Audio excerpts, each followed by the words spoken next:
Fabulites. This is Angela with another edition of Notes on the News, where I read to you headlines from my news feed and we kick it about our thoughts, ideas, and perspective and what comes up for us from those headlines. It's not news, peace, Rod. It's just our notes on the news. So let's see what the Buddha is talking. What is the Buddha talking about today? Let's see what the Buddha is talking about today. Thank you for the like. Okay, how you doing? What's new and good? What's new and good with you? What's exciting? What's uh new and good? It don't have to be exciting, but it could be new and good.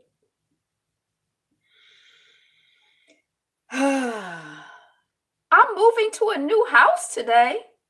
A whole house? Congratulations. I guess that's new and good. Okay. I don't like moving, but I like being different places. But yeah, yeah, okay, a whole house. Well, go on ahead with your bad self.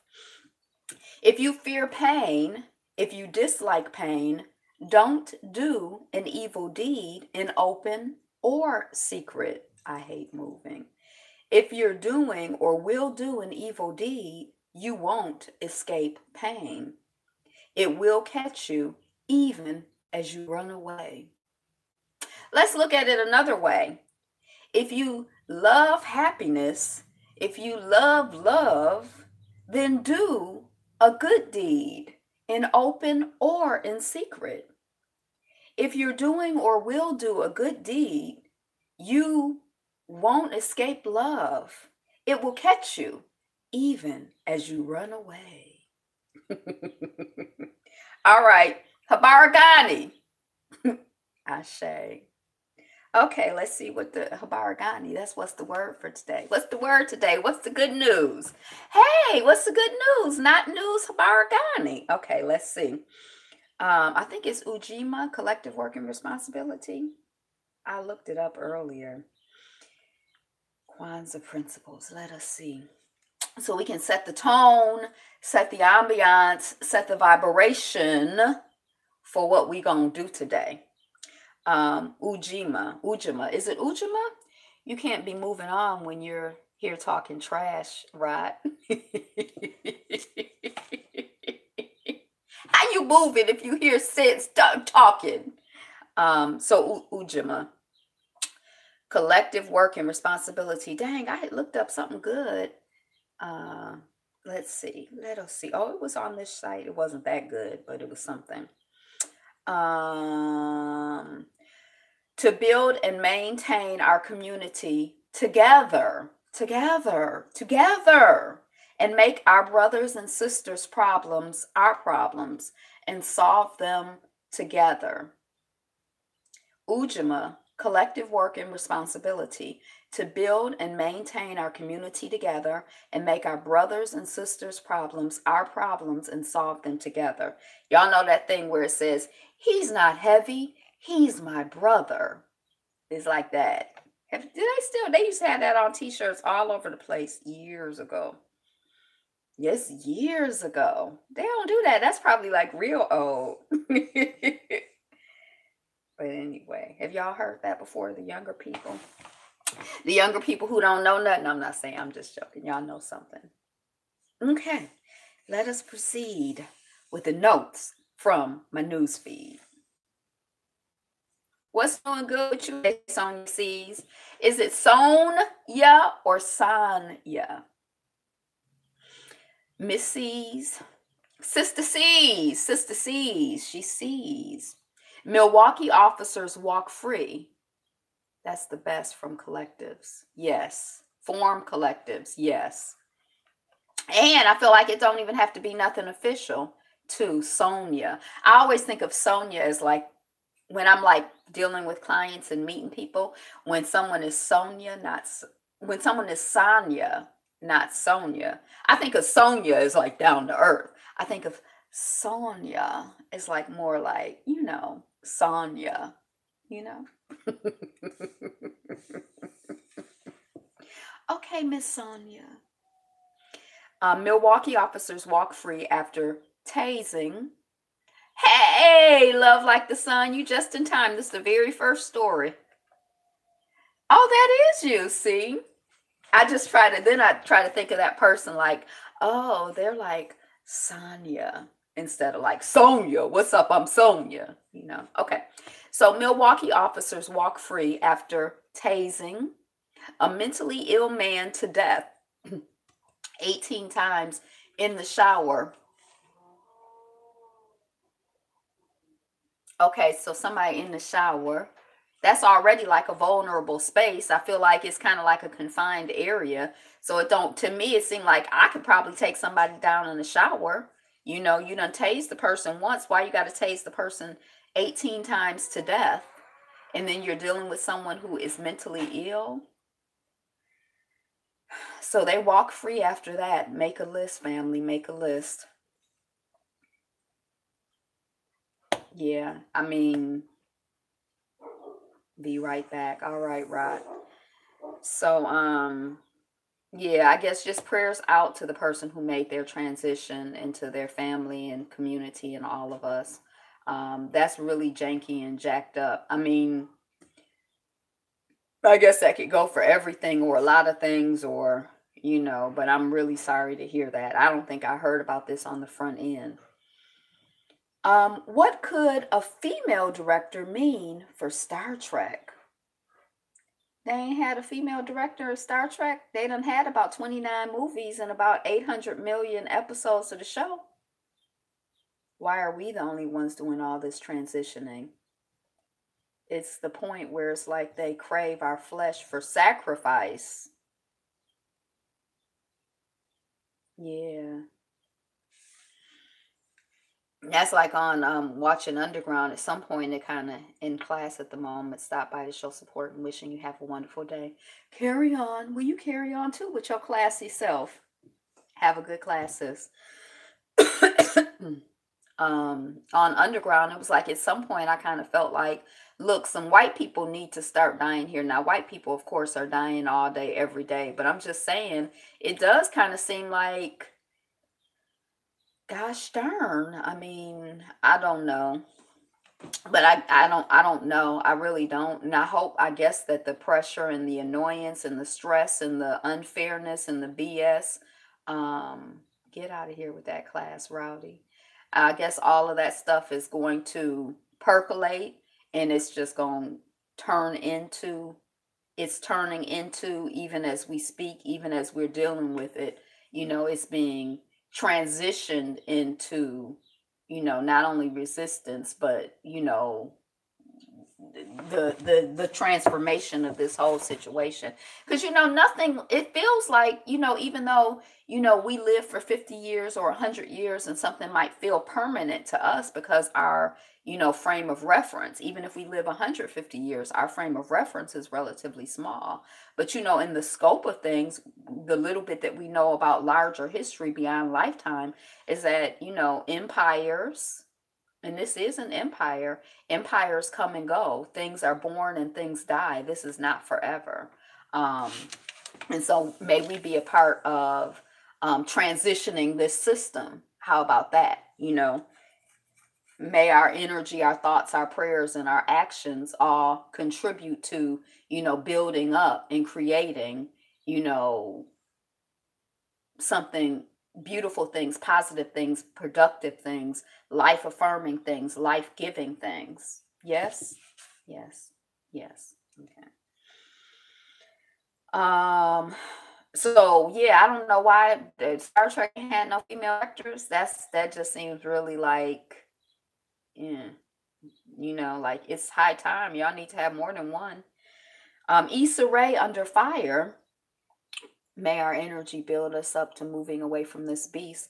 May our energy build us up to moving toward our love and our people and our communities and our destiny and our work and our power and our, to us.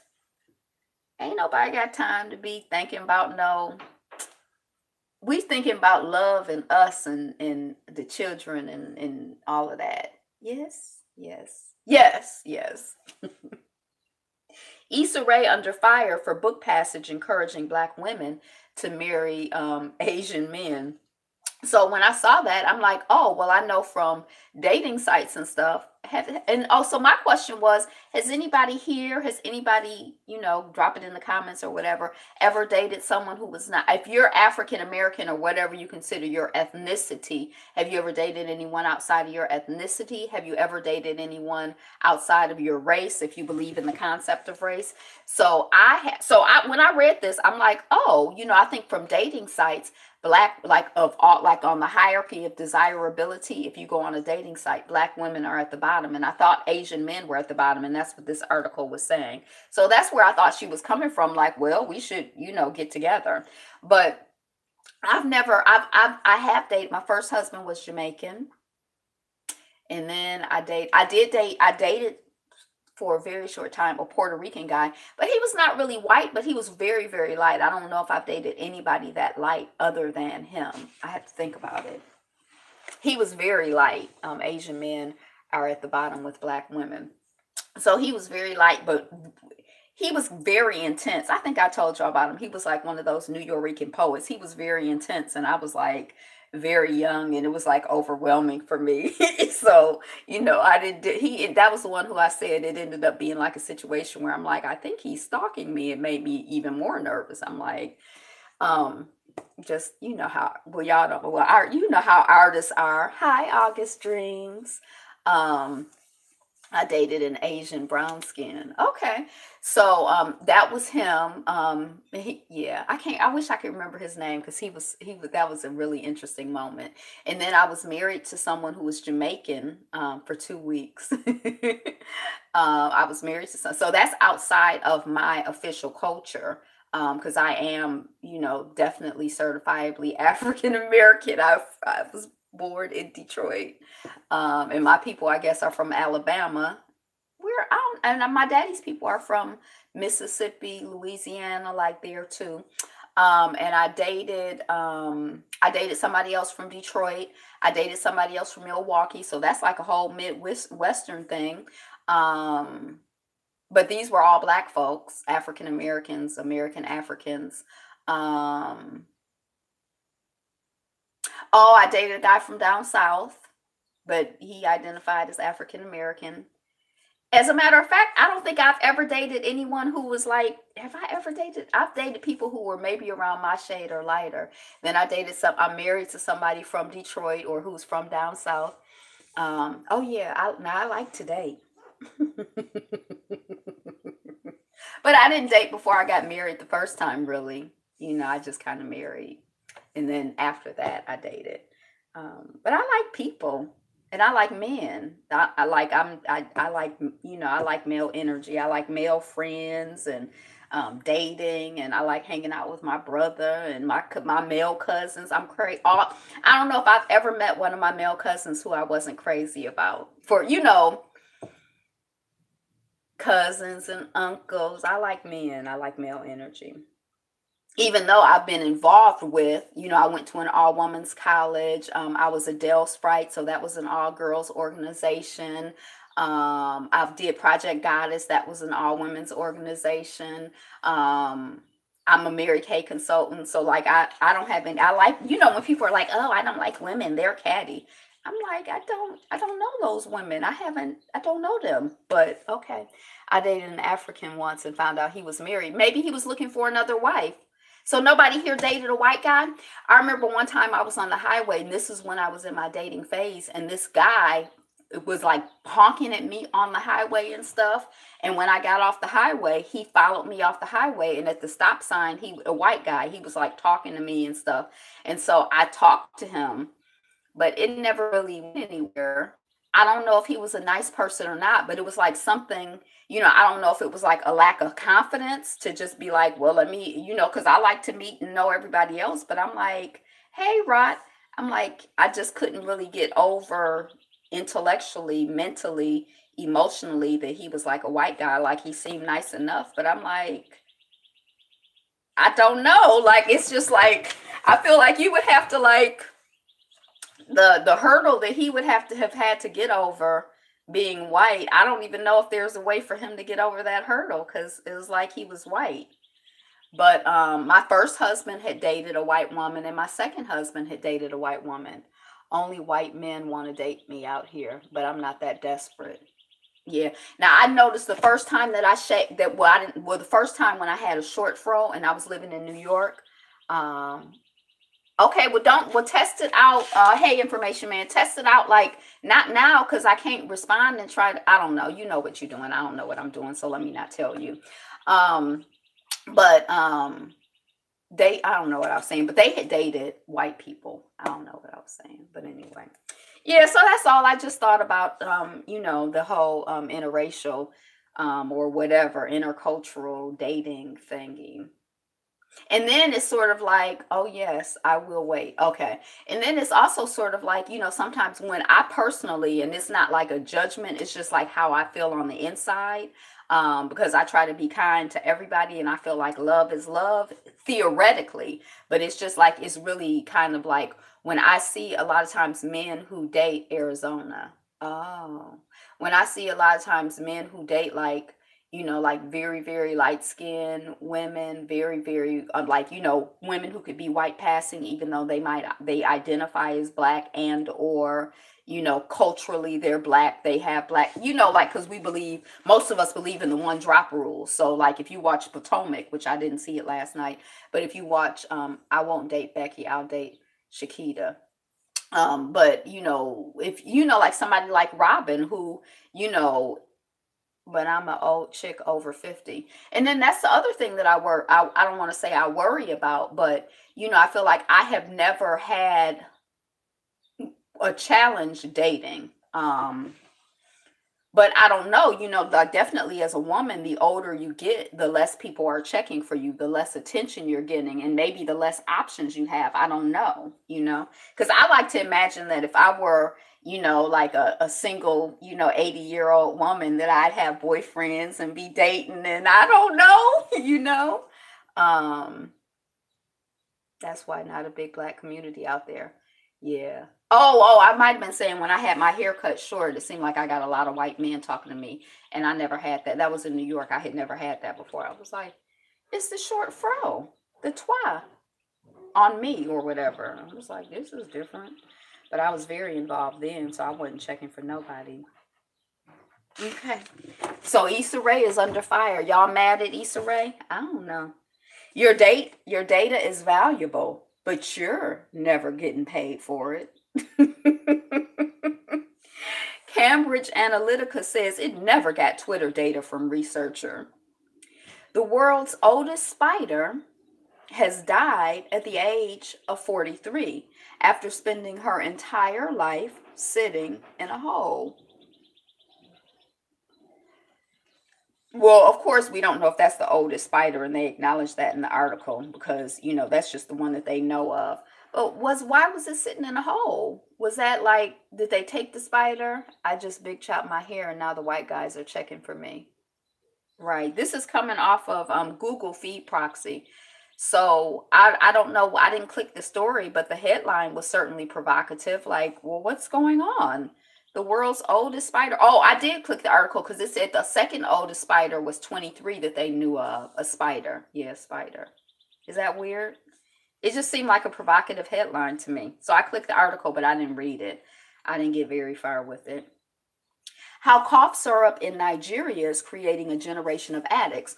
So, years ago, when I used to get colds in the wintertime, I used to use NyQuil. Y'all remember that? The nighttime, coughing, sneezing, snuffy head, fever, so you can rest medicine. And at some point, I realized, oh, if I take NyQuil, I actually sleep through the night. I'm not up coughing and I can get rest. If I'm up all night coughing and blowing my nose and I don't get rest, I got into this NyQuil thing. And it's like I would take it and it would be like a zone. Like I would just like sleep. And I was like, yes, I'm here for the NyQuil. And I had to make myself not take it when I wasn't sick. Like sometimes if I was having problems sleeping, I'd be like, oh, I should take NyQuil. But I'm not really much of a drug person. Like, so it's like even for me to take NyQuil when I'm sick, it was just like I have stuff I have to do. And so I have to like figure out how to get some sleep so my body can heal. But So years later, after I had discovered, oh, NyQuil. Now, as a child, I saw the NyQuil commercials, but I didn't know. Um, won't speak, all dusty and crusty, too odd out here in the desert. Becky rules. Cough syrup has a high percentage of alcohol.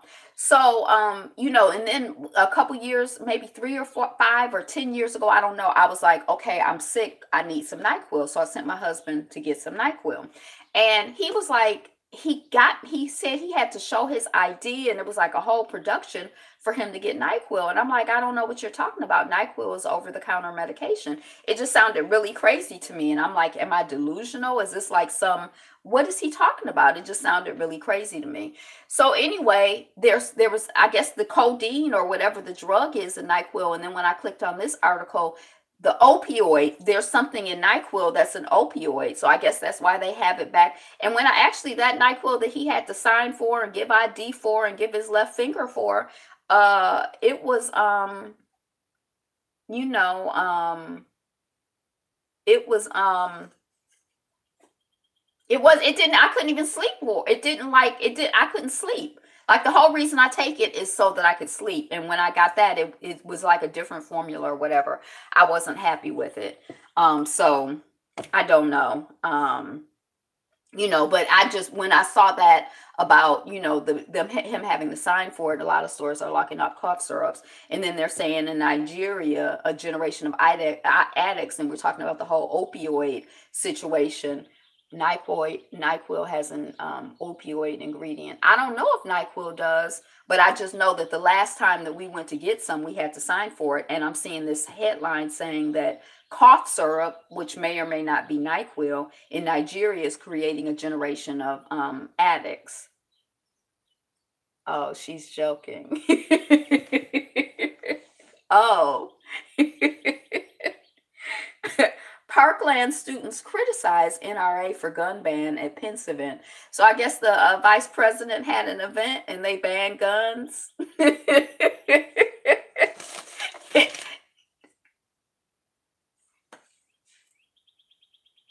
And after midnight, you can't get alcohol in some places. Some places don't sell alcohol on Sunday, right? Seahawks rookie with one hand and the best story in the draft has already cashed in with 4 major endorsements and tons of media requests. He's so cute. And now that when I clicked on the article, he has a cute smile. He's like, but when I clicked on the article, I saw that he has a brother who's in the NFL. So this is a story that I've heard before. But when I saw the guy with one hand got signed, I didn't remember that but when I saw he had a brother, I'm like, I remember this story. So I wonder what kind of people they are. I wonder what kind of consciousness they have. I wonder if they're progressive or if they're like, just like, yay, we're making money. We spending money, or if they have any, like, who are they? What kind of people are they? Maybe in the South, but up here in New York City, they'll sell alcohol in front of the church on Sunday to Sunday. Oh, you in New York City? Video shows Baltimore residents living in police state. Becky don't care about that hand. No, Becky don't care about their hand. Are they checking for Becky or are they checking for, Shakita, Shaniqua, Shatanya, Tashasia? I don't know. I don't know who they are. That's what I'm saying. Who are they? Or is it like a rites of passage for every black man to date white women? Nobody here. I've seen Caucasians drinking Listerine. They checking for Boom Keisha. Boom Keisha in them. Boom Keisha. What's my name? It's Boom Keisha. What's your name? What your name is? So I'm not sure what went down in Baltimore, but basically the article is saying that, because something went down in Baltimore, they got the people in a certain community on virtual lockdown where they can stop people at any time and demand that they present ID. Sort of like white men will bring Becky his way and he'll think it's just a coincidence they met. Redistribution of that wealth. They get their money and they got a whole bunch of different ways to make Obamalika. Oh, I wonder if it's some Obama leakers out there. It probably is. If you update my baby after Obama, and then you have a girl, you'd be like, "Well, you Obama leaker." Hey, leaker, come here, Lily. Obama leaker. Um, So there, just like when we were enslaved, back in the day, sort of kind of this enslavement, but a little bit different. And you had to, like, where's your pass at, Nigger, where your pass, who your master, who gave you permission to be here, where you going, where you coming from, all of that stuff. Or in South Africa, it was a similar thing where you were in a pass situation. You had to present your papers on demand to any white man who asked. Autherine and Charlesetta. Yeah. I love Autherine Laurencia. Uh I don't have do I have any of them names in my family? Well, my mother is named after her daddy. My granddaddy's name is Ivory, and my mama's name is Ivy. See? I guess she could have been Ivorita. Hi, S. Wiseman. James Zetta. They stopped me while I was sitting on my aunt's patio demanding my ID. They thought I was someone. Yeah, so what's going on in Baltimore? The article says, I mean, the headline says they thought I was some criminal. Yendora. I think the whole naming thing is very creative. It's very interesting. And they be out, I mean, it's all kinds of people. We're not the only ones who are creative with the naming of the children. What's going on in Baltimore? The headline just says video shows Baltimore residents living in police state. And when I clicked on it, it was something. I got the sense that something had gone down theoretically, although they don't need nothing to go down. What to look for when buying a tablet as a laptop replacement. So I don't have a tablet as a laptop replacement, but I do like using my tablet for everything. I like that it's small and portable and in my hand, and I'm used to it. And it doesn't seem like much of a production to carry it around. Sister, they think we all look alike, and we're doing the same thing they did in New York with the stop and frisk, because they think that all black folks are criminals. I don't know if it's because they really think we're criminals, or if it's designed to keep you in check, designed to, like, let you know that I can stop you and I will stop you.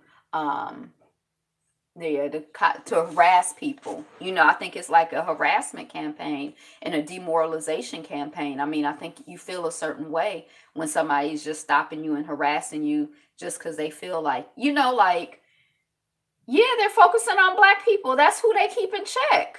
Black men specifically. That's the focus. American God season 2, Neil Gaiman BTS video and God Squad first look photo. Look, I watched American God season 1, and I really, really liked it. I reviewed it. I know that Baltimore is on the world's 50 worst cities list, Daily Mail article. Be more. I've never been to Baltimore, but I like Baltimore because they call it Be More. Like, what could be more? That's like Be More. Where you from? I'm from BMO. What you gonna do? I'm a BMO. I love that. I don't know much about gotta keep us docile and demoralized. Yep. Keep that pressure on. Your when you have encounters like that and you don't know if you're gonna live or die, your adrenaline gets going. It's not healthy for your adrenaline to constantly be going. Yeah, we got go. I got it. LeBron James produced one of the most Herculean efforts of his career just to get the nation's. Is it blacker than Detroit? I'm very suspicious of that statement. I don't know. Maybe I just have, like, Detroit. I see everything through the lens of Detroit, but I doubt that. And I might have to Google that one. I would be very shocked. LeBron James produced one of the most Herculean efforts of his career just to get the Cavs out of the first round and had a blunt response afterward. So I guess they saying, it was like a big job. DC used to be very black, then came gentrification. People in DC can't vote. That's deep. That's black and you can't vote. I mean, that's the statement right there. Chocolate City. And you can't vote. Why can't what how I don't even understand that. The people can't vote in DC. Um so LeBron James, we do vote in DC. Oh, well explain to me, why do I have the impression? Hey, welcome on the Tabitha Pereira. Welcome on the chat. I don't think I've seen you before, but why do I have the impression that people in DC can't vote? What is that, just propaganda, misinformation, confusion, ignorance, dumbness? I'll have to Google that too. Now I'm getting a list of things. I got to try to educate myself. So LeBron James, I don't know because we vote. You say, I don't know what's wrong with you. We vote in DC. All of the above. LeBron James has passed Michael Jordan in nearly every something about the numbers, but the code in Baltimore. LeBron James has passed Michael Jordan in nearly every major playoff statistic except one big one. Peace and love. So we have the numbers here, but apparently not the code in Baltimore. Okay. A man tried to sneak. So I guess it's playoff season for those who follow basketball. And I've heard the name LeBron James. I knew he was a basketball player and I knew he was good because I think when he was in high school, it was like a big thing around here. There's this kid in Ohio and he's really good and people were going to see him play. And I think that was LeBron James. But I didn't realize that like Michael Jordan is like this big deal player too in terms of his athleticism and his accomplishments. So I didn't realize that LeBron James was on his status. Yeah. Beauty standards, Egypt's curly hair comeback. I just subscribed to you, Tabitha Pereira. So this person is like, for 26 years, all their life, every day people told them to straighten their hair in Egypt. It was actually a really interesting article because I don't know much about Egypt. I know that ancient Egypt, a lot of us consider that to have been, to be, African. In modern day Egypt is certainly less and less African and more Arab. So this was kind of like an interesting. She decided to leave her country in 2016, but it wasn't for education, work, or a partner. It was because of her hair. The 26-year-old has big curly hair that is admired in Spain, where she currently lives. But in Egypt, where many women seek to emulate European ideals of beauty, she felt like her hair was a curse. The decision to leave was very sad for me. I never imagined I'd migrate, says Iman. But I was tired. I reached the point where I felt like I wanted to live in a place where my looks do not bother anyone. Y'all might not know how it is, but why people bothered by her hair? She moving because people are bothered by her hair? I was like, what? But we were talking yesterday.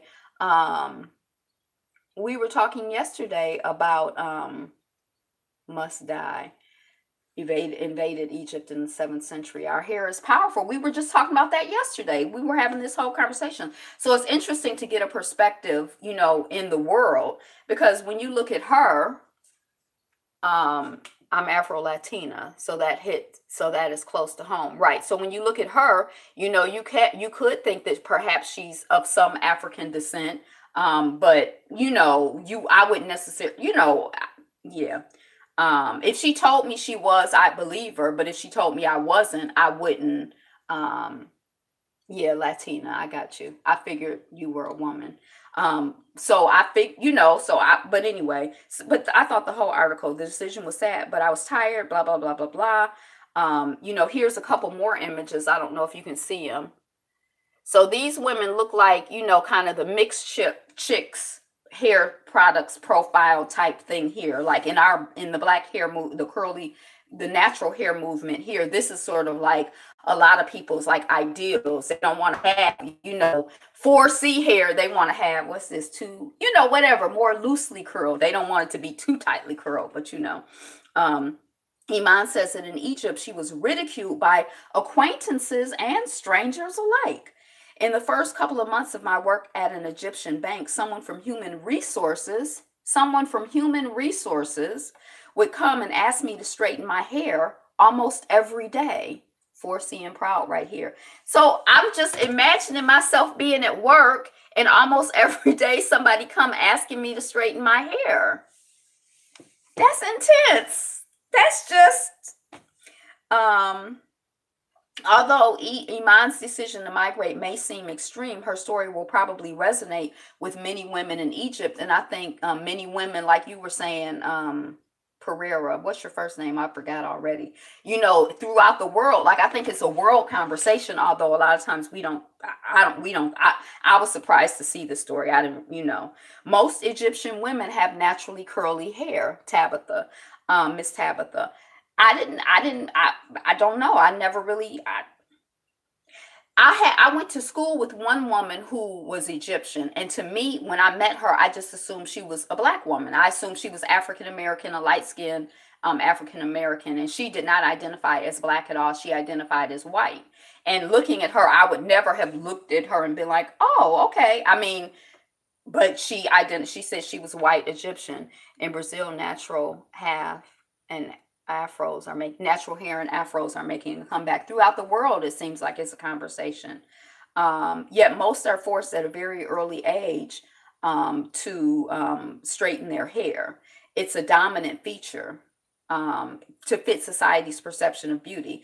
So when a Facebook group was launched March 2016, here recently, to help women take care of their hair naturally, the response was huge. Today, 2 years since it started, the Hair Addict group has more than 105,000 female members, 95% of whom are actively interacting with the group's content. That is a lot of interaction. Dosha Gawain launched the group after she herself suffered because of her hair. Here's more imagery. So you see, they all have curly hair, but they would be, they are racially ambiguous to me. Like if I looked at them, if they told me they identified as black, Afro Latina, I would, not, however they told me they identified, I'd be like, okay, I couldn't look at them and be like, girl, you black. Like I'd be like, if they got racial. As a child, I was mocked for my hair. I always straightened it. Doa, an engineer at an American company, is a self-confessed nerd. Although she gave into constantly straightening her hair, she knew it was harmful and started researching and gathering information on how to diminish the side effects of constant heating. She accumulated a wealth of knowledge and decided that the group grew into a cult. Heat free, which is interesting because in the natural hair movement here, I notice a lot of the women flat iron and blow dry, and like sometimes you're watching videos and like I can see the steam coming off of the hair, and it like stresses me out a little bit because I don't know. And then sometimes I watch the young women and they talk about heat damage and like losing the curl pattern, and see, this has been rated. I don't, but like losing the curl pattern, and I'm like, I didn't know anything about that, but I'm not really, ain't nobody got time for all of that. I have to be cute in other ways. I can't be like, that's why I'm shaving my hair as soon as it gets warmer. Okay, so they've been having a heat-free challenge. Somebody has been heat-free for a year. So it's interesting. Hey, welcome, brother Yapo. So it's interesting that they're talking about heat-free, and it seems like in this movement, people seem to talk about chemical-free. So that's interesting too. She got married with her hair naturally curly for the first time. People's reaction at the wedding was overwhelmingly positive. People have much more awareness. There's now a culture of curly hair in Egypt, which is good. If most of the people have curly hair, we need to be who we are, who y'all trying to be. Be you. If your hair is curly, this is good. We give some 4 hand claps for Egypt and the Egyptian women in the natural hair movement. But she says the change wouldn't have been possible except for social media.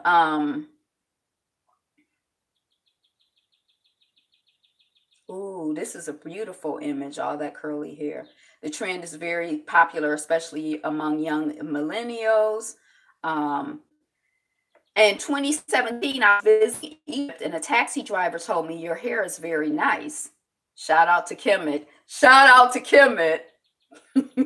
At first, I thought he was being sarcastic, but then I realized he was being sincere. That was the first positive, or using towels. Yeah, I use t-shirts on my hair. But watching the young women on YouTube, I realized I don't really have the personality for the. I like just simple. That was the first positive comment about my hair that I had ever heard in Egypt. And that's a deep statement there, but I was just like, well, you learn something new every day. So, yay. Okay. 4 held over India molestation viral video. So the people done raped a woman on the road and then loaded the footage of the rape onto social media. I guess I have to use people lightly because when we out here raping people and then celebrating it and you ain't even ashamed, what's going on? So prayers out to the I think it was a young woman. I hope it was just one person. I mean, not that I wish it on one person, but prayers out to that person. And shame on the people who like the people and their family and their community and whoever fostered the sense that, that is um like that's just jacked up and just awful and terrible, and y'all ought to be ashamed of yourselves. 7 men attacking the woman on a public road. 7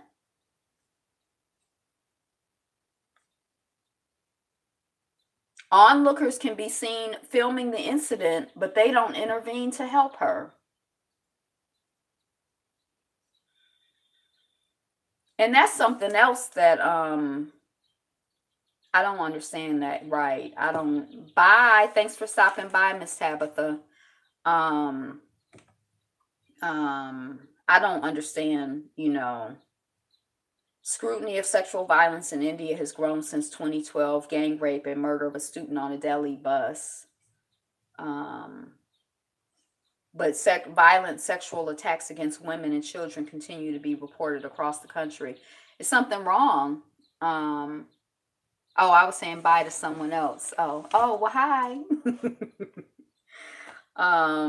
So 7, yeah, yeah. I mean, it's something wrong when or like if, yeah, why what's wrong with the society? What's wrong with the culture? What's wrong with the group when when children and women are being raped? It's not right. It's you know and it's not isolated to India. I don't really know what the dynamic is over there specifically. Hey, Bonafide 1970, thank you for the flower.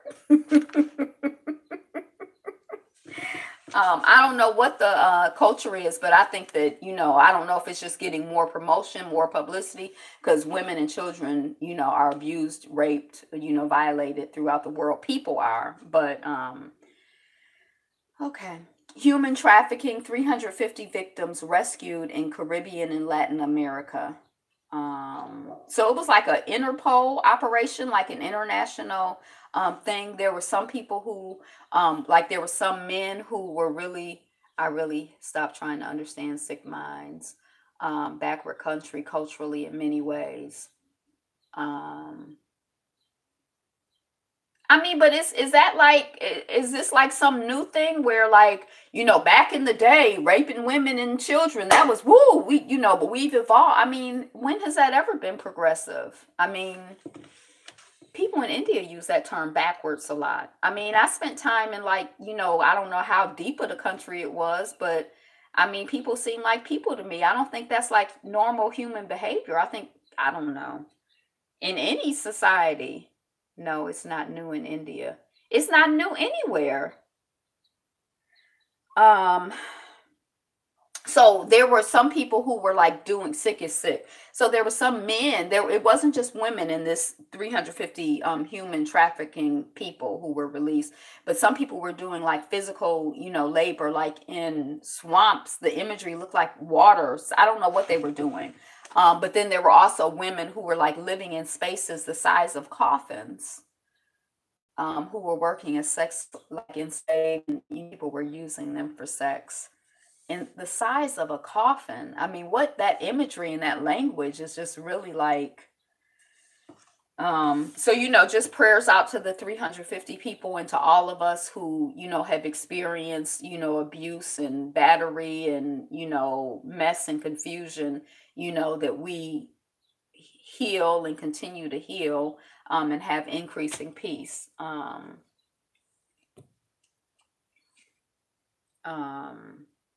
that they can integrate into society, reintegrate into society, and be, productive members and like have peace inside, anybody who's, experiencing anything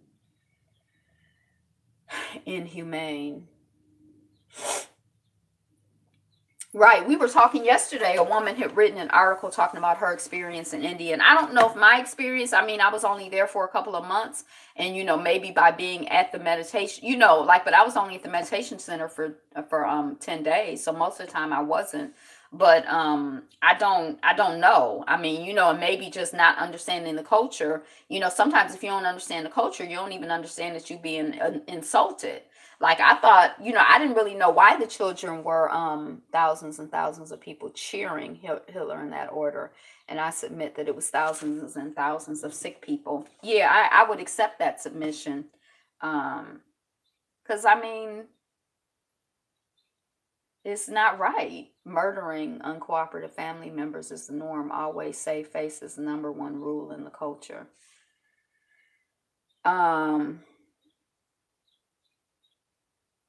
Okay, iconic images of photographer killed in Kabul. Now, there were some very interesting images. I don't know. Y'all know I like a pretty picture. Um, so there some journalists were targeted for murderation apparently in Kabul, and one of the people who made their transition was a photographer. And I had been seeing this AFP. I didn't know what that was, but it's like the agency for French press. Agence Francais Presse, I don't know, in Kabul. He was killed in a bombing in the Afghan chemical, but I mean capital. Okay, so this is one image. I don't know if you can see the shards of glass, and that those shards are interesting. And then that line, that pink there, is really interesting. An Afghan man digs a grave for one of the victims of a suicide attack that year that killed nearly 60 people, including children.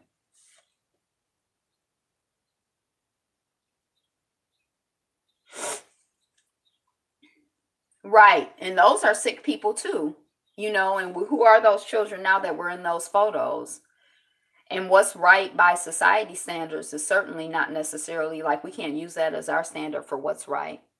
Passed down from one generation to the next, right? Two Afghan women weep for their relatives at a hospital. I mean, this picture, I mean, it's kind of because it's someone weeping, but I mean, just those all those blues are beautiful, and then the draping of the fabric is beautiful. And on this woman here, you can really feel. I can really feel. I don't know if y'all can see it, but like it's like you can feel the of little girls on Instagram. You can like it's a well done picture. Like the picture is and then look at this piece. I don't know what this is. Caught in a beam of light, a woman was going to a campaign event. Look at that.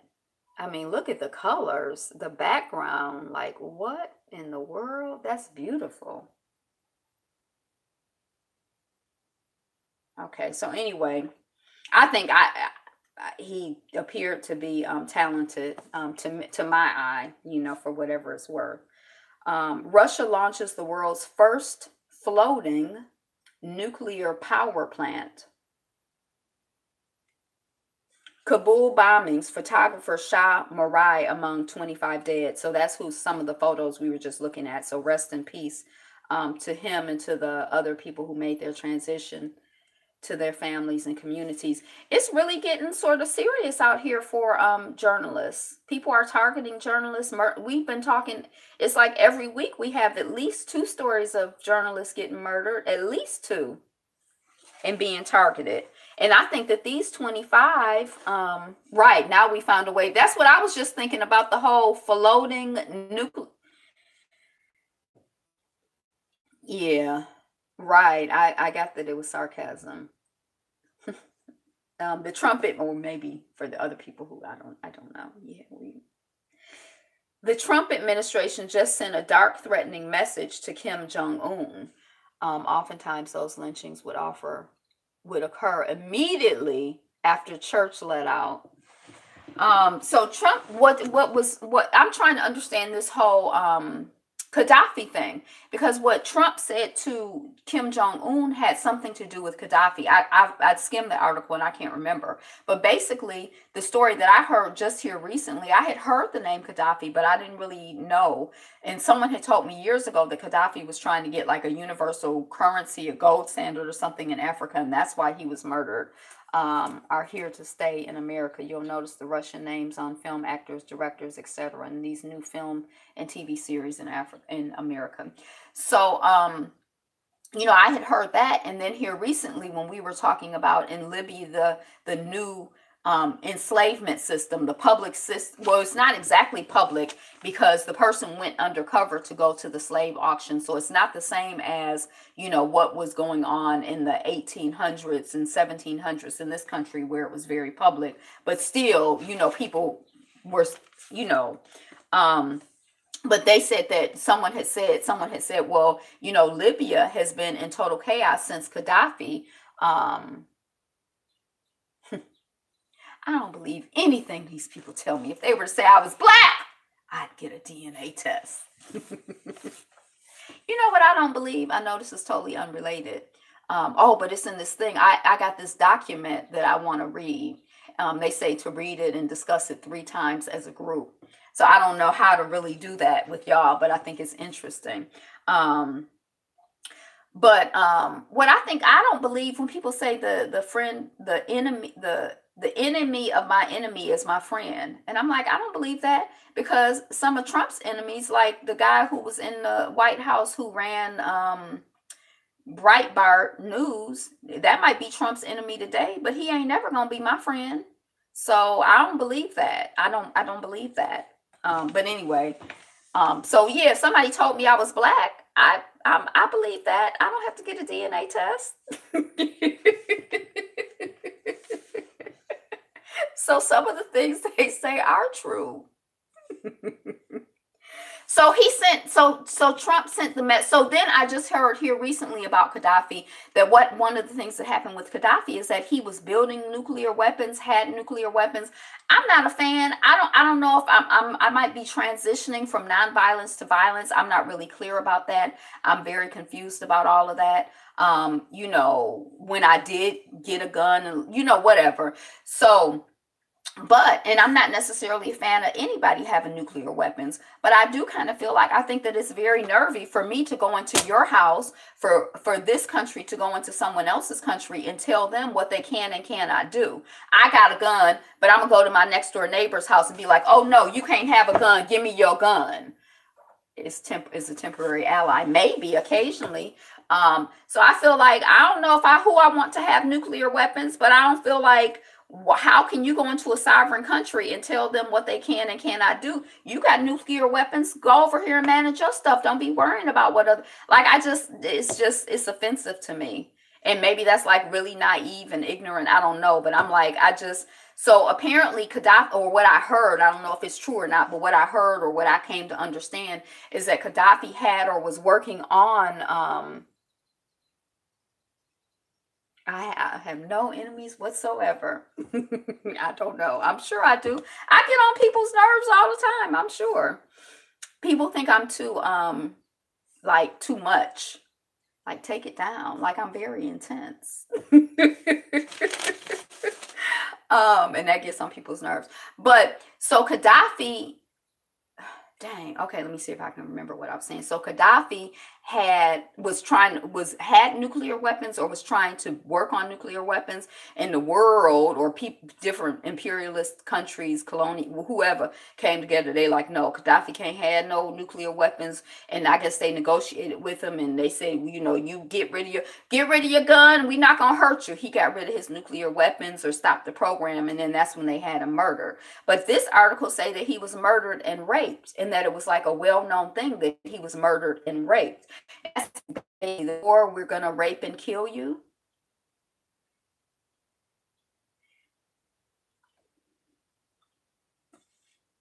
We cannot unring a bell. Once something is invented or discovered, it will find its way around the world. And that's the bottom line. I didn't catch the last part. I mean, it's some savages in this world. I mean, it's there are some people who are really just like the worst. Um, so America know better. They just want to pick a fight. We are about to get caught up in an Asian Europe world land grab. Wake up, Africa. Yeah, wake up. Wake up. Wake up.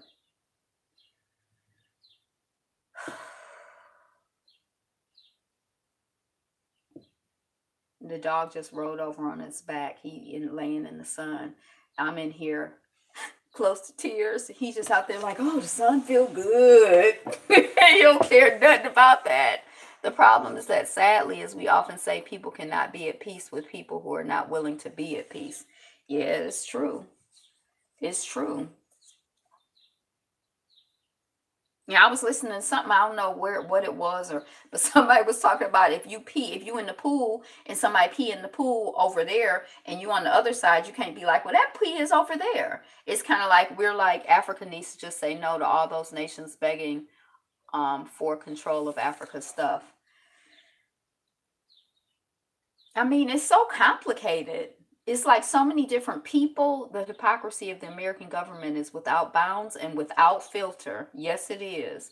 It's so many countries and so many dynamics, and it feels like that. Like maybe there is some, like, if you can get out of the trees and look at the forest, maybe there is some unified, appropriate like a strategy that is effective. Like, okay, what we need to understand is blah blah blah. Once we understand that, that's it. Don't get caught up in this, don't get distracted by that, don't just, this is it.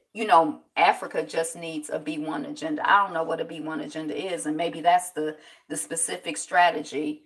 That's why Africa really needs to become one country landmass. That's a big dang, that's a big country. Black first, black first.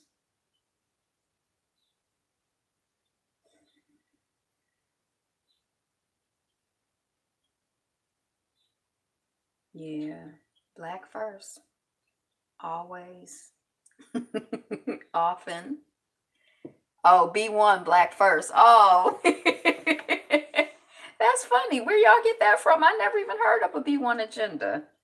Where I been? How come everybody? That's like the coonery, the coons, the what's all these terms? The bed winches. Now I had heard coon before, and I might have heard bed winch, but not like y'all be talking about it. That's like, is that like?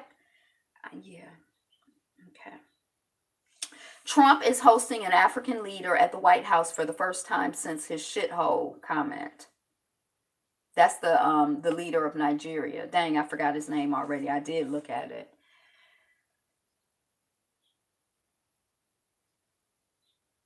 Jason Black. Be one. Be you. Be fabulous you. Seti. He's a coon?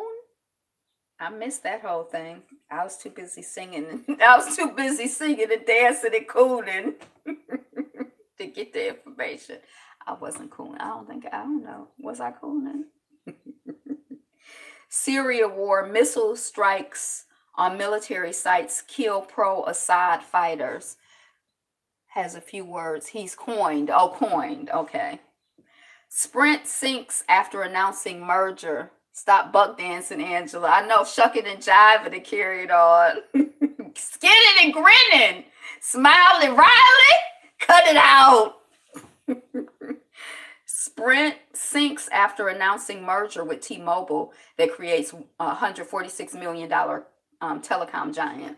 So I had Sprint at one point and I don't have it anymore. And I said, oh, I'll never deal with Sprint again because I got tired of like the whole nickel and diming thing where they like wanted to charge me to come into the store to pay my bill because I don't really like them in my account. So I pay my bills in cash.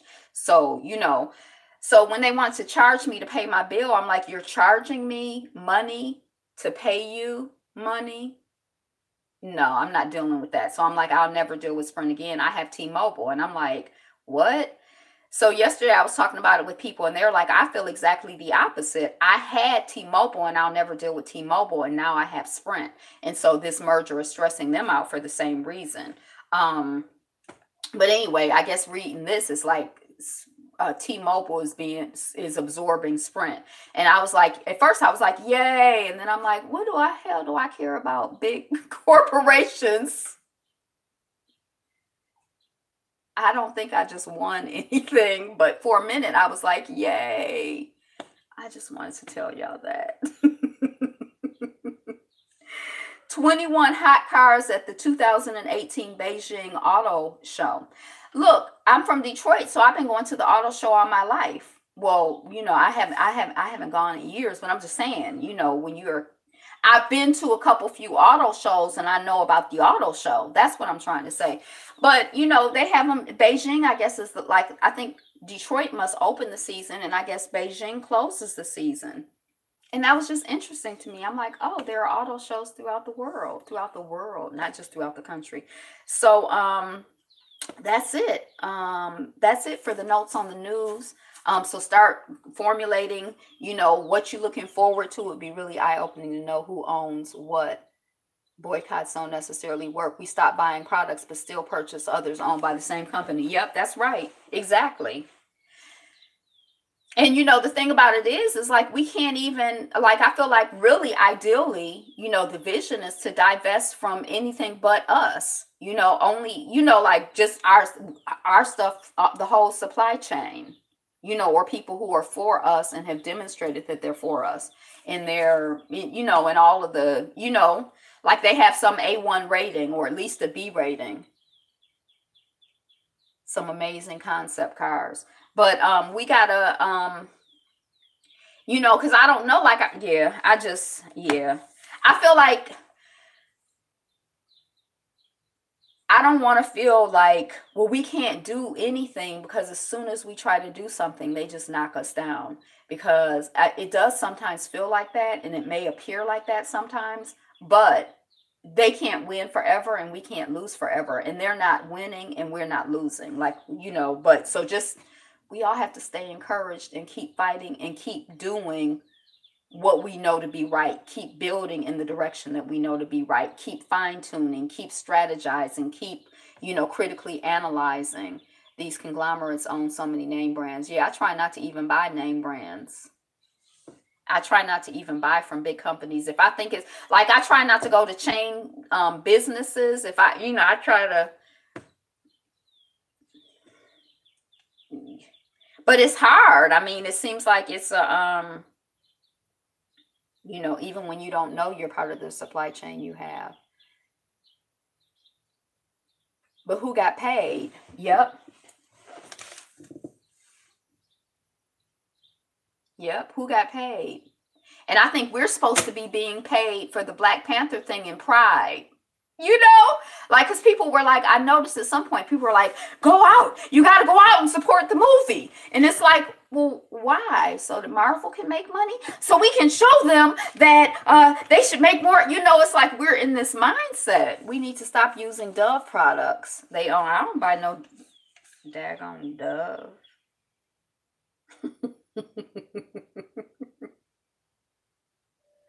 Okay, so yesterday, did we do Botswana, or am I just attached to Botswana because I really, really like that word? Racist ads. Oh, is that the one where they had the people pulling off the shirts and pulling off the blackness? Like, woo, thank God I got that old Burkina. Oh, we did Burkina Faso, the land of the upright people and the land of the something men. I don't know why I'm blanking on that. It's kind of ridiculous. Wakanda and all the was created by a couple of white guys. Okay. Oh, let me see. So we did. So does anybody remember I have a list of products I'm boycotting.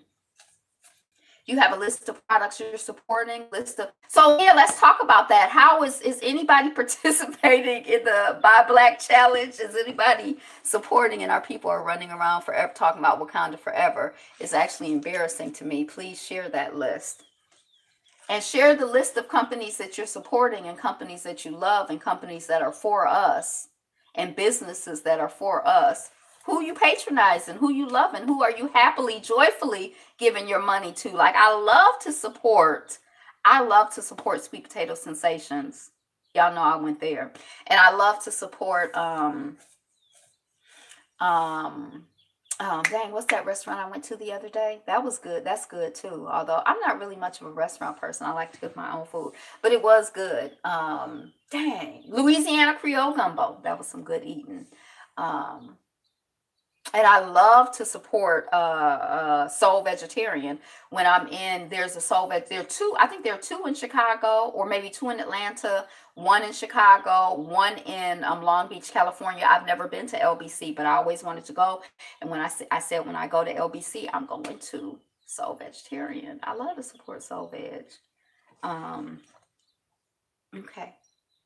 I'm supporting Slap Cap, a black owned business. What's Slap Cap? Slap Cap, a black owned business. Sylvia's, Melba's.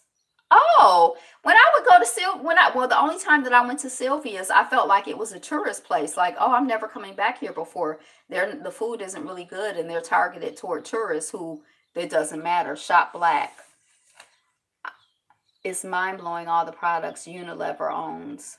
So, what black companies specifically are you shopping at and supporting? I'm so glad I found this site. All right. The link is in the stream, so check it out. Okay. Okay, we got 15 minutes. So we did Burkina Faso yesterday. Is this Burundi? Yeah, Burundi. Oh, look at this flag.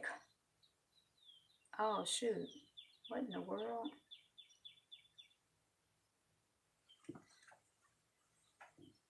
Can y'all see the flag of Burundi? I like that flag. It's got 3 stars on it. 3 is my favorite number. I love a star.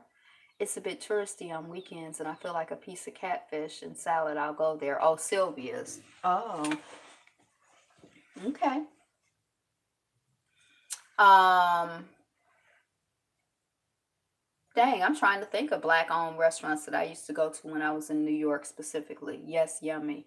Tall people in Burundi. Oh, I was just gonna ask, what do we know about Burundi? I don't know anything about Burundi except for now Miss Sonia sees, excuse me, says that tall people are there.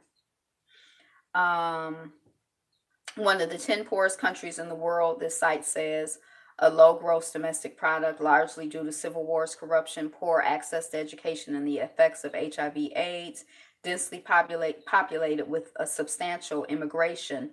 Cobalt, I don't know what they're about to say about cobalt, but I was guessing that they were going to go in the direction about how mineral rich this poor country is.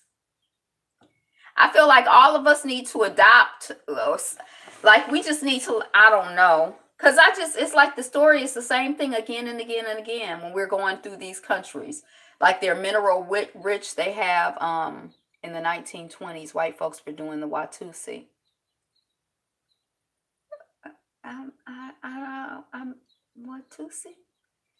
Is that like a white folks dance? I thought it was a black folks dance. I don't even know how to do the Watusi. I first Google for a black owned company or product I'm trying to buy. So, what are some good companies and products you've come across here recently that you can rave about, that you can give personal testimonial? While I'm here, I'm going to check out black owned coffee shop called Brooklyn Coffee House. I lived in Fort Greene for some years after I graduated. And I really liked not in Fort Greene, and I lived in Bed-Stuy, but I really liked in Fort Greene, Karen Dye. That was a black owned restaurant. I used to love that. I used to love 4W, that collective. It was like a business over in that area. I used to go to Brooklyn Moon Cafe, like that whole little strip I used to hang out in a little bit. I like the Brooklyn Moon Cafe at that time when it first came into being because it was like a place to see and be seen, and you could like sit in the windows, and then you could snap and show how cool you were. Did you try Peach's restaurant in Brooklyn? No. Lauren Hall owns Natural Knots Hair Products. She lives in London. Laureen Hall. Okay. Is that like does Natural Knots sell over the internet? She also makes jewelry. Um, my landlord was black when I lived in Brooklyn, so I guess I was giving her, $600-700 a month. Yes, it's online. True laundry detergent. Is that a black owned laundry detergent? Okay. That's exciting. Um, so Burundi got independence from Belgium. I think that I don't know. I mean, I guess when I think of the colonizers of African countries, 100%, yes, I need to check out True laundry detergent products. That's where I need to get my laundry because I do buy laundry detergent. Wow, it's like our own black Amazon. What? $600 per month? Where were you in New York City? I was paying $675 a month. It was a sublet and I was on Jefferson, 316 Jefferson between Marcy and Tompkins. And my landlord was, she owned the brownstone, and she was like you go into her house and it was like very like hoity toity, like not like Strivers. It was kind of like Strivers Row in Harlem, except for it was in Brooklyn. Like she was like that type of like, oh, I don't remember her name. I'm Mrs. Angela, and I'll just charge you 600. So I got connected to her through someone. So we had the top floor of the brownstone, and that's all I knew. Her daughter knew somebody that. Uh, no, yeah, I think later on I ended up working with her granddaughter's daddy. WeBuyBlack.com. It's a great resource. So is this the third one we've had today? We've had two. And I wonder why it doesn't look like a link. Oh, because you're not a moderator. Are you a moderator? Oh, you are a moderator. Why doesn't it look like a link on yours and it looks like a link when a Yapo posted? Right, but that was back in I graduated from college in 93. That was like 800 years ago. But it was still a good deal because when we moved from Brooklyn to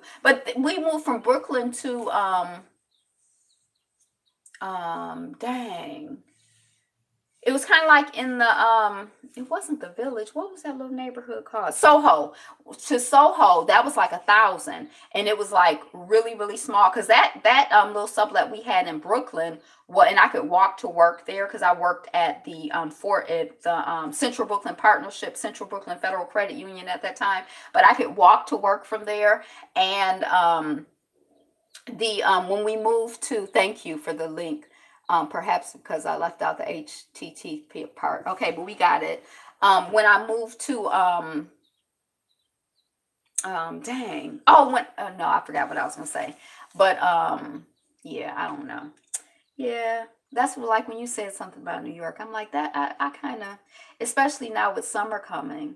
I would really like to do Shakespeare in the Park and summer stage. Does all of that stuff still happen? It can't be happening without me. They probably stopped after I left because they like it ain't even no point because nobody's gonna love it as much as Angela.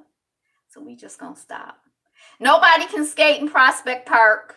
Nobody can skate in Central Park. Just shut all of that down.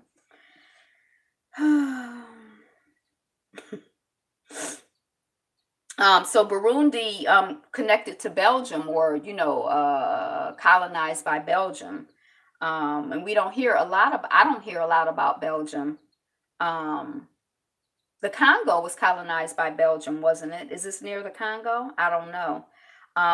Monarchy was a constitutional monarchy was established, and the Hutus and the Tutsis had equal representation. Now I have heard of the Hutus and the Tutsis. I don't know why.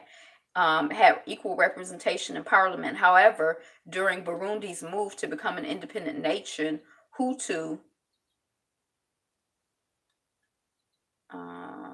Burundi's first democratically elected president was assassinated. Belgium was a bloody colonizer. Right? Was it King Leopold? Was he Belgium? Is that is that who? Why I have that in my head? But if we do we, it's like this I mean, I know, but I guess Belgium still exists, but it seems like England, France. I'm hearing there's a sister who owns a toilet paper company, Congo. Yeah, that's what I thought. Um, I need toilet paper. How waffle. You are so corny. You are so cool. I'm not laughing at any more of your jokes. It's landlocked, resource poor. Oh, they say it's a resource poor country with an underdeveloped manufacturing sector. Um, the economy is predominantly agricultural, and more than 90% of the population is dependent on subsistence agriculture. Economic growth depends on coffee and tea exports. A source country for children trafficked for the purpose of child soldiering, domestic servitude, and commercial sexual exploitation.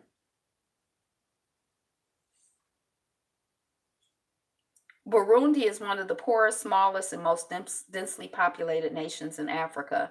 Its poor transportation system and its distance from the sea have tended to limit economic growth. The economy is almost entirely agricultural, with most engaged in subsistence. The president is both head of state and head of government, is popularly elected for a 5-year term. King Leopold was a brutal savage.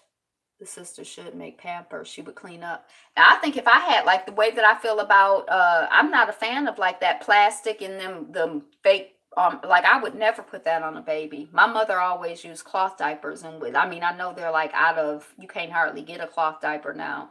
But although I saw a little Mexican company or a company that was centered, I think it was centered in Mexico, and they were doing like cloth diapers, and they were like they had like little covers, and they were like all cute and like modern or like up to date, not just like plain white with, safety pins or the baby diaper pins. But yeah, I'm not a fan of, for women or for children, they use similar types of products.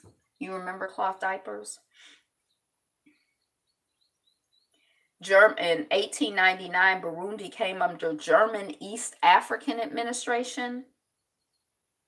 In 1916, Belgian troops occupied the area. In 1923, the League of Nations mandated to Belgium the territory of Rwanda, Urundi, encompassing modern-day Rwanda and Burundi. The Belgians administered the territory through indirect something. Is experiencing civil unrest and the possibility of the resurgence of a civil war. It may be best to avoid non-essential travel at this time. A small country in Central Africa.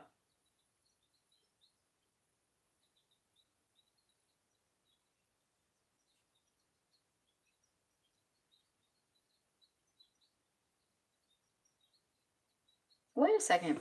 Burundi is not different from any other young nation and jealously keeps all the elements that constitute its very rich culture: dances, musical rhythms, handicrafts. Its aim is to ensure the transmission of the inheritance from the forefathers and ancestors, evidenced by, I don't know what this little this little link I have is like weird because it's like it's not in order. I just get like a sentence here and there. I don't know why I gravitated toward it. I have to find something better.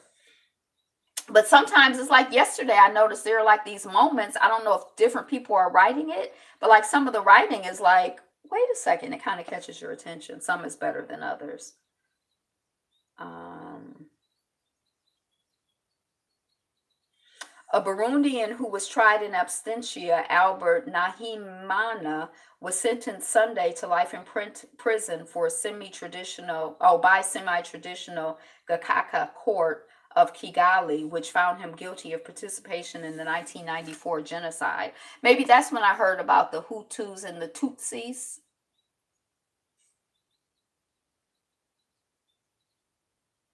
Um, the future. How could somebody say, now they about to say the future is bleak. How can you say that someone or some place's future is bleak? I don't like that. The future of Burundi is somewhat bleak, as less than 50% of children attend schools and HIV/AIDS is almost out of control. In addition, basic food and medicines are in short supply, with a high population density and very limited natural. The original inhabitants of Burundi were the Twa, a pygmy people who now make up only 1% of the population. Today, the population is divided between the Hutu, approximately 85%, and the Tutsi, approximately 14%.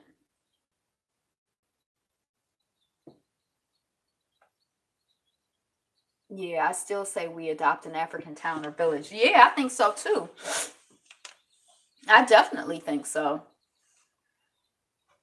Sometimes reading stuff like this, and I don't know if it makes a difference, but it makes me kind of feel like I should just like, go to, Burundi and like, teach. I don't know. I mean, like, I don't know. Like, but yeah, it seems like we need to have like we need to just pick a country. Famines, pestilence, earthquakes in diverse places. It seems like we need to each just, pick a country and like, like okay, just like if you're Muslim, Arabic, if you believe in Islam, it's like it's I think it's suggested, required, if you can afford it, you're to do a pilgrimage to Mecca. Everyone is to do a pilgrim. But I think that as Africans or as conscious Africans in America or black folks or whatever you want to call it, I feel like we should pick a country, nation against nation, kingdom against kingdom, wars and rumors of war, etc., etc., etc. We should each just pick a country and be like, hey, when I have the resources, as I have resources, that's my baby. That's the language of the devil. Everything about Al Line is bad. Yeah, I need a better resource. I need but it's like I did try to do some research to find something that would make it a little smoother. But yeah, I need a good book written by, like, I'm looking for a good children's book, like a little short one-page essay on all 54 African countries, plus the other ancillary things that they mentioned related to the African continent. And I want it from an African centered perspective, like, but just basic information and facts and figures, and how to pronounce the name and what the flag looks like and who the original people are, and like just some basic, so I need to go over to the shrine. I don't even know if the Shrine of Black Blood is open, because I believe nothing white people say. Oh, I'm black. I was going to say, you black. You believe that, but I'm black, so you might believe me. I don't even know you. That could be, oh no, but I've seen you on video. I was going to say that could be a fake picture you have up. Maybe you're a white woman. We should take our knowledge, skills, experience, and drive to a particular area of Al and work to build it up with 100% B1 agenda. I believe you. My battery is dying. I think so. I mean, I think that's what I'm going to do. That's what I'm going to do. That's what I'm going to do. It seems like now that I'm thinking about it, now that I just said I'm going to do it, I'm like, well, logistically, how does that happen? How does that work? I don't know. But I'm just going to pray for guidance, and that's what I'm going to do. I don't know if like after this time I'll like have some like feeling for some particular place. For a long time, when my mother went to Morocco 20, 30 years ago, it's transitioning. When my mother went, they said, "You're from the Sudan. Your people are from the Sudan. Are you from the Sudan?" So I always thought I was from the Sudan. And then when I started seeing that a lot of people from the Sudan were like highly melanated, I got really excited. Like, "Ooh, that's where my people are from." And then when my mother had the DNA test, it didn't say anything about the Sudan. So I always thought, oh, like you see these like black models, and I'm like, yes, that's my people. Now I'm like, I don't know who my people are, and I don't know if I want to have a DNA test. I'm just gonna let my heart guide me. But yeah, I don't know the logistics. Um, So, I feel like I'm taking this conversation with a grain of salt. The idea is to start putting into my consciousness, into our consciousness, more and more familiarity and sharing information. Northeast Africa, we are West African. Well, there was a movement throughout the African continent even before the transatlantic slave trade. So, that I have a friend who was, um, her people were from East Africa, from dang, I'm seeing the country in my head. I want to go get the map. From where the underground churches are carved out, and then the DNA confirmed that there was movement of people throughout the continent before white people came. We've moved all over the world before white people came. So there's, you know, we have different mixes. A lot of the white people took people from the area of West Africa, but people were going all over the continent getting people, and people were already moving in different ways throughout the continent. Um, well, not all over, but you know what I mean. Protracted and very violent civil war. The war eventually claimed the lives of over 300,000 civilians. So that imagery that we were looking at the other day when we were talking about 800,000 people, was that the Rwandan civil war where they were, remember, it was like all those skulls? The Fang people of West Africa migrated. So 800,000, 300,000, like these are like large numbers of people, or they seem to be large numbers of people to me.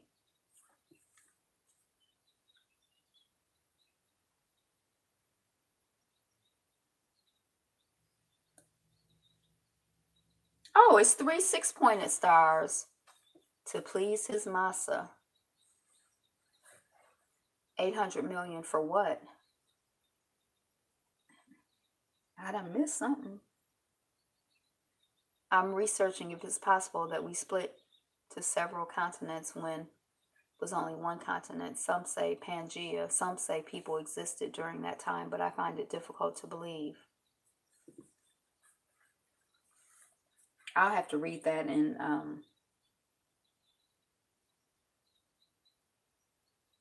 the Twa were hunter-gatherers who were largely replaced and absorbed by Bantu tribes during the Bantu migrations. By 1000 CE, Hutu farmers had established themselves in the highlands, organized into chiefdoms.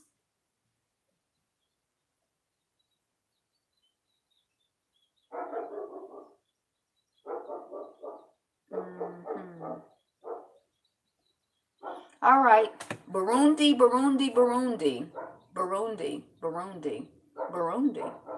Is Burundi your people? Your people in your heart? All right. Interesting. So that's it. That's what I got. It's not perfect. The next time around it'll be perfect. But we're gonna get through this couple of months the best way we can. We're gonna keep talking, and if we remove the Rwanda Civil War, when it was happening so horrible, apparently it was instigated by Europeans who curried favor with the Tutus. I think that I saw a movie that was out years ago, but I just saw it like last year or the year before with what's the actor's name? You what Hotel Rwanda, right? It was about. I was gonna say, okay, yeah, maybe that's where I heard about it and why it's vaguely familiar to me. Um, but yeah, so that's what I got. I'm gonna continue to look for a better resource than whatever I have on the internet. I haven't had a time Hotel Rwanda. I couldn't watch it.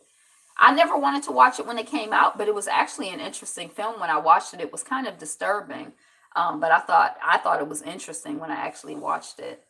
Um, yeah. So yeah, that's what I got. My belly is hungry.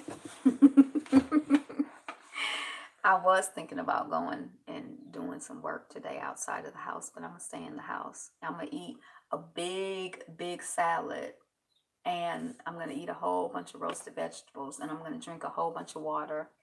Um, Yesterday I had two bananas. I had some oranges. Get food or eat there. I've had some roasted vegetables, so I had at least 5 servings of fruits and vegetables. But I don't think I did well with water. I think I probably only had about 32 ounces yesterday, and I didn't walk. my regular walk with the dog. The dog has been a little sickly the last couple days.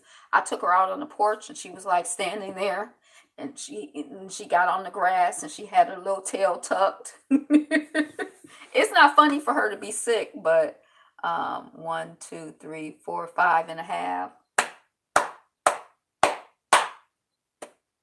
What's 5.5 claps for? So yeah, what are you looking forward to? Until next time, peace. What are you looking forward to? Send us out with some good news, some good words, some good information, some encouragements. I saw Hotel Nick Nolte's character. Yeah, I don't even remember Nick Nolte's character. I'm just remembering the black guy, and I can't remember his name. It's the guy who plays in my favorite author. Denzel Washington was in that movie, and he played Mouse. But my favorite, Walter Mosley, is he my favorite? He's one of my favorite authors. Walter Mosley, I think he's War Machine. Walter Mosley's Easy Rawlings series, and they made the movie Devil in a Blue Dress with Denzel Washington, and I think that guy from Hotel Rwanda played Mouse. But see, Mouse in the book didn't look like him, but he played that role well. I think it's the same actor. I'll have to look it up. But today is the best day ever. Think about what you're looking forward to and what's new and good, and drop it in the comments. Looking forward to checking out the Brooklyn Coffee House. Don Cheeto. Not sure of the spelling. There is a show on Netflix about build a town in Oregon called Wild Wild Country. Check it out. See all these movie recommendations, Yapo? They might not be all depressing and terrible. You might get some good movies out if you listen to the people. You listen to the people, you might get some good movies. Nah?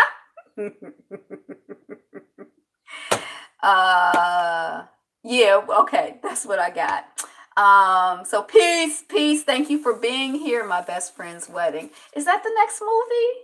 The Inkwell was great. Oh, true story. Check it out. Wild Wild Country. It seemed like I heard of that movie, but I never saw it. Make it a great day, and everybody live each day like it's the last, but make it great. Go out in a ball of flame. Is that what you do on your last day?